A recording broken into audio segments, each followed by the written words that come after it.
Shadowverse Worlds Beyond has a lot of keywords. Now, I think that's a great thing once you actually understand the language that the game is speaking so that we know what we're talking about. It simplifies communication between players and keeps things nice and concise. But if you don't know what's going on, it can get a little confusing. Hey everybody, I'm Espira, and in this video, we're gonna be breaking down every single keyword that you need to know to get started in Shadowverse Worlds Beyond. We're gonna kick it off with keywords that are present in so many of the cards in the game because of how generically they're used across different followers, different amulets, spells, so on and so forth. A lot of them are basic keywords that you'll already know if you play other card games, so it should be pretty simple. Fanfare is an ability that activates when the card enters the field after being played from hand. If it is summoned or created in the field by some other way, Fanfare won't be activated. Think of this as a battle cry or a on-play ability. Jean Saintly Knight, for example, has a Fanfare. When you play her, you get to deal 6 damage to all enemies on the board, then give all allied followers +2/+4. From there, we've got Last Words, an ability that activates when the card is destroyed. If the card is banished or transformed, so some means of removal that's not directly destruction,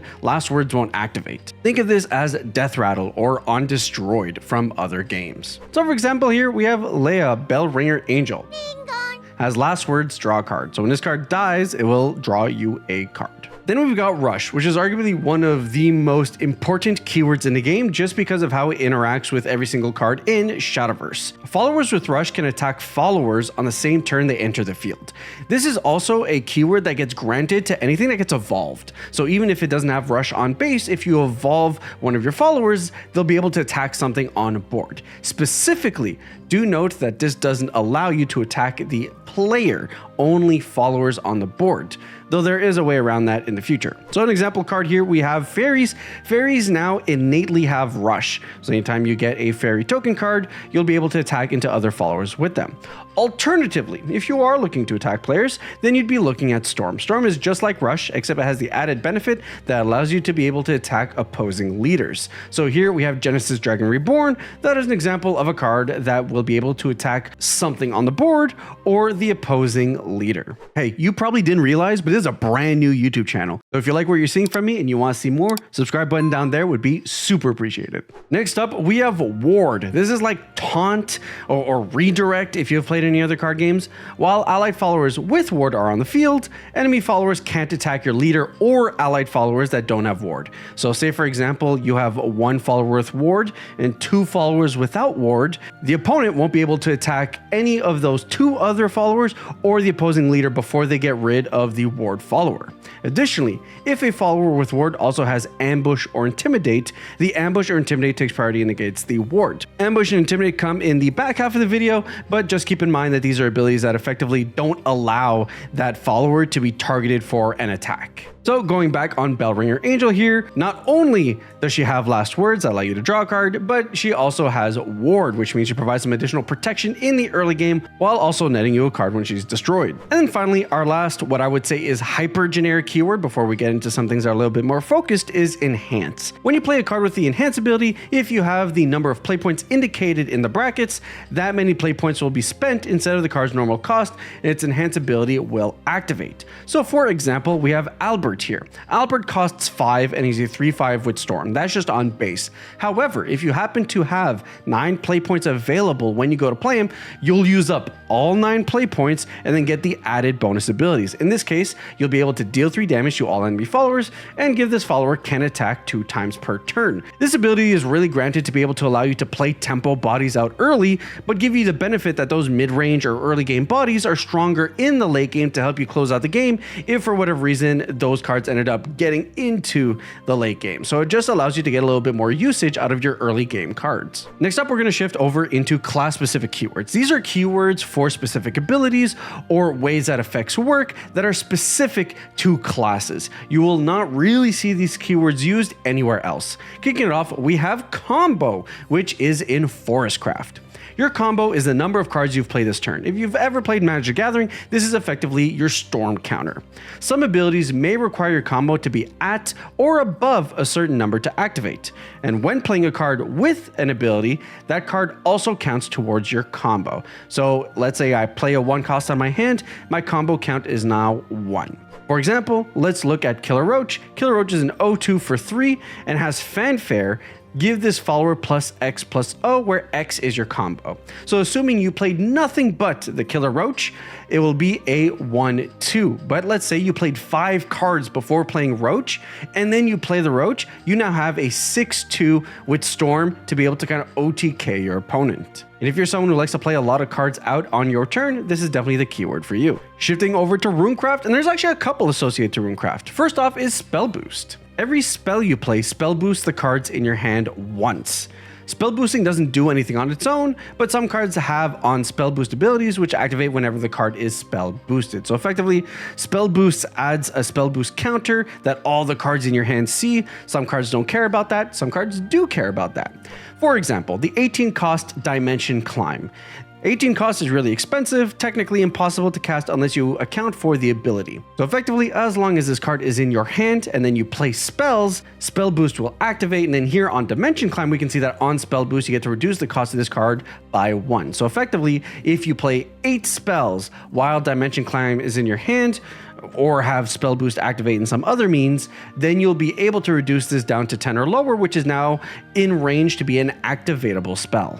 Going to the other side of the coin for Runecraft, we have Earthright. So typically, Rune will have 2 playstyles that you can really lean into, Spell Boost being something that orients itself towards playing a bunch of spells, versus Earthright. Earthright abilities require a certain number of Earth Sigils to activate. If you have the required amount of sigils on field, they'll be consumed to activate the ability.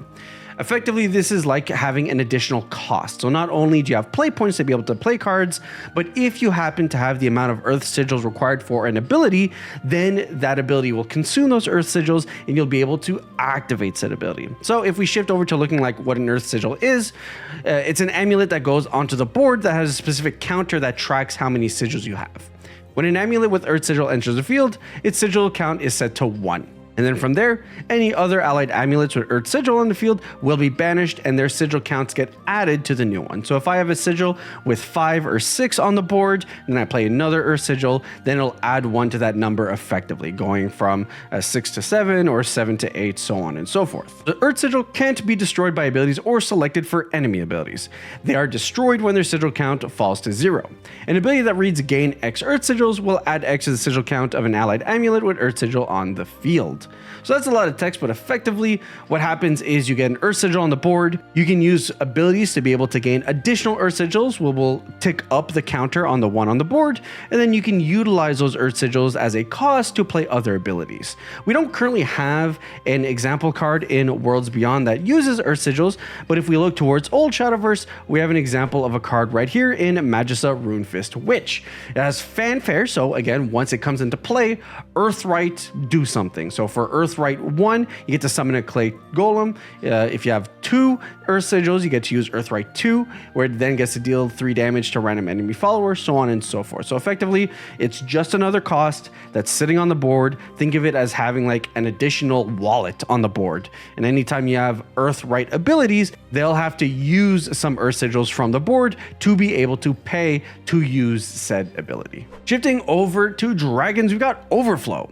You're in Overflow if you have at least 7 max play points. By itself, Overflow doesn't do anything. It is a condition. However, there are a lot of cards that utilize Overflow to be able to add added benefits to any cards or abilities. So for example, here we have Strike of the Dragon Newt. It is a 1-cost removal spell where you get to select an enemy follower on the field and deal 2 damage to it. However, if you are in Overflow, you get to deal 4 damage instead. So effectively, it is just a check. Overflow just says, are you at 7 or more? And then the card will take it from there. So it's more of a condition than a keyword that does something on its own. Moving on over to Abysscraft, and we have Necromancy. Necromancy abilities require a certain number of shadows to activate, which are indicated in brackets of the card. If you have the required number of shadows in your cemetery, they will be consumed to activate the ability. To understand Necromancy, you do need to understand shadows. The shortcut is that shadows are effectively cards that are in your cemetery, cards that are in your graveyard. Let's say I use a spell, and then that spell goes to the cemetery, that counts as adding a shadow. If a follower on my board dies, that also counts as adding a shadow. There's a couple of situations in which shadows don't get created. If a card gets discarded from your library or your hand, for example, then that will not actually create a shadow. However, if a card is going to get added back to your hand and your hand size is full, then it goes to your cemetery and actually would generate you a shadow. So for example, I play out a follower, that follower dies, now I have 1 shadow. Just like we were talking about with Earth Sigils, you consume shadows, so they're like an additional wallet that you get to use for added abilities. So for example here, Devious Lesser Mummy has Fanfare, so on play, Necromancy 4, so it would consume 4 shadows, so 4 cards that were sent to your cemetery, either via spells that you played in your hand or via other followers dying. Then you get to give this follower Storm, so it becomes a 2/2 with Storm. Abysscraft is blessed with 2 keywords, however, and also gets Reanimate. Reanimate summons a copy of a allied follower with the highest base cost destroyed that matches cost X or less, and gives it the Departed trait. If there are multiple eligible followers, one will be chosen at random. There's also the benefit that like if the same follower died multiple times in a game, that one follower is more likely to get chosen. If we look at Ghost Juggler, for example, it is a 6 cost 5/5 that has Fanfare on play, Reanimate 4. So let's say on your way to Ghost Juggler at 6 cost, you've played a 1, 2, 3, 4, 5 cost follower as you were playing the game and they all had died before playing Ghost Juggler. In that scenario, when you play out the Ghost Juggler, it'll just go ahead and play the 4 cost. Shifting over to Haven, and we've got Countdown. When a card with Countdown enters the field or leader area, because of course it can include crests, its countdown is set to the number indicated in brackets. This countdown advances by 1 at the start of each of its controller's turns, and when it reaches 0, the card is destroyed. So effectively what you're doing is you're playing a card that is delayed, and it'll get its ability later down the road. So for example here, Serene Sanctuary, you will pay it for 1, and then it has a countdown of 3, and then also has Last Words. So the way that this will work is you'll play Serene Sanctuary, 3 turns later, Serene Sanctuary will destroy itself, and then Last Words will trigger to draw you 2 cards. So if I play this on turn 1, that means by the time we get to turn 4, I'll be able to draw those 2 additional cards. Finally, the last class-specific keyword is Fuse, and it is tied to Portalcraft. If a card in your hand has a Fuse ability, you can feed it other cards in your hand that fit the specified conditions. You can only fuse once per turn, but any number of cards can be fused at the same time. Fuse cards are removed from your hand. So the best example I can use here is the Master Artifact combo. You start off with, say, a Gear of Ambition, and then you fuse cards into it, and through this massive flowchart example, build your way into Master Artifact Omega.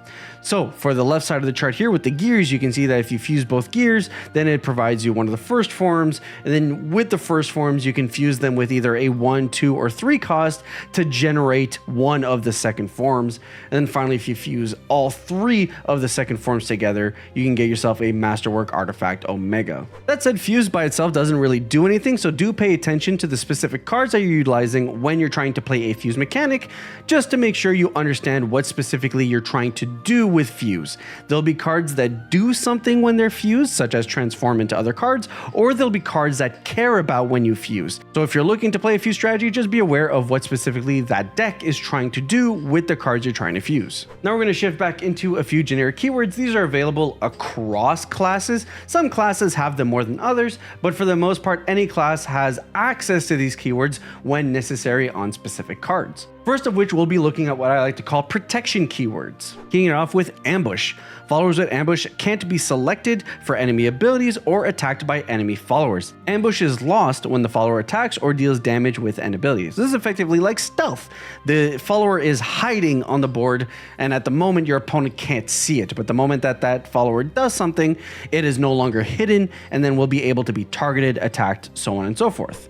Similarly, we have Intimidate. Followers Intimidate can't be attacked by enemy followers. Just point blank, you cannot attack into it, so the only way to be able to remove that follower is either by using abilities or spells. Then we've got Aura. Followers with Aura can't be selected for enemy abilities, but can still be targeted by enemy abilities that affect random targets. So effectively, it just says, you cannot target me. So if I have a ability that has specifically choosing a target, won't be able to do so. But if I have some that says deal 2 damage to a random enemy, then it'll be able to target that one randomly. And then finally, in the protection keywords category, we've got Barrier. When a follower or leader with Barrier takes damage, that damage is reduced to 0 and Barrier is removed. For anyone who's ever played Hearthstone, is like Divine Shield. It protects you from any amount of damage once, and then you're able to be damaged again. So assume that a follower is a 1/1 with Barrier. You get to attack into it with a 99 power follower. It'll take 0 damage, and then then subsequently any damage will be able to get rid of it. From here on out, we just have a bunch of keywords that are effectively like battle keywords or trigger keywords and are rather easy to get a hand on, so we're just gonna go ahead and quickly zoom through those. First, we've got Bane. Followers with Bane destroy any followers they attack or are attacked by after damage is exchanged, and Bane will still activate even if the follower has 0 attack. Think of this like Death Touch. You touch me at any point in time, you will be destroyed. Then we've got Drain. When followers with Drain attack, they restore defense to their leader equal to the attack damage dealt. This is effectively like Lifesteal. Then we've got Strike, an ability that activates when the follower attacks before damage is exchanged. So if I attack with my follower and it has a strike ability, that strike ability will activate right away. For example, if I have a 1/1 follower and you have a 1/1 follower, and then my 1/1 says strike, deal 1 damage to defending enemy, well then if I attack into your 1/1, strike will activate, I'll deal 1 damage to it, and your 1/1 will die before damage is ever exchanged, thus saving my 1/1. Do note that strike can be added on with some additional tags, so some cards will say follower strike, and then will only activate when you're attacking specifically a follower. Similarly, we have Clash. It's an ability that activates when the follower attacks or is attacked by another follower before damage is exchanged. Clash doesn't activate when attacking a leader. So this is like Strike, except has the added benefit that if you are attacked, it also gets to activate. And finally, to wrap it all together, we have Engage. You can activate the engage ability of an amulet on the field once returned by pressing the Engage button. Some engage abilities cost play points to activate, so essentially if your card has an ability on the board, you can just use it by engaging that card. That was quite a lot, but I do hope that this guide helped you understand the different keywords in Shadowverse. If you guys want more detailed breakdowns, they're actually on the official Shadowverse website, so you guys are definitely gonna want to go check that there. That said, I'll catch you guys on the next one.